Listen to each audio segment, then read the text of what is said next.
கிருபை நிலையிலே இருக்கிறேன்னு சொல்லி தேவனுடைய வசனம் சோத்திரம். நம்முடைய கிருபை நிலையும் இன்னைக்கு அப்படிதான் இருக்குது. எல்லா காரியத்தையும் தப்பித்துக் கொள்ள வேண்டும், ஆனால் அதே பாவத்தில் இருக்க வேண்டும். பாவத்தோட தண்டனையே இன்னைக்கு நம்ம கிருபையை எப்படி பயன்படுத்துறோம்? பாவத்துக்கு ஒரு தண்டனை தப்பித்துக் கொள்ளதான் கிருபையை பயன்படுத்துறது தவிர அந்த பாவத்துக்கு விடுதலையாவுடைய ஒரு நாள் கிருபையை நம்ம பயன்படுத்துறது இல்லை. நிச்சயமா அப்படிதான். பாவத்திலிருந்து தப்பித்துக் கொள்வதற்கு தான் கிருபையும் விசுவாசமும் கொடுக்கப்பட்டிருக்குது, ரட்சிப்படையத்தக்கதாய்.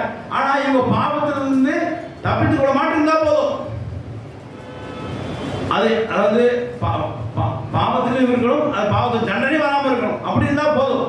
அதனால கிருபை நிலையோடு அப்படி நின்றுக்கிறாங்க.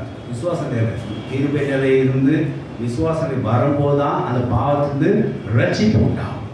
இல்லைன்னா அந்த பாவமும் இருக்கும் கூடயும் கிருபை இருக்கும். அதனாலதான் அப்போஸ்தலர் ரோமர் சொன்ன வசனம் இது, பாவம் உள்ள இடத்துல கிருபை பெருகிட்டு. ஆமென், ஹல்லேலூயா.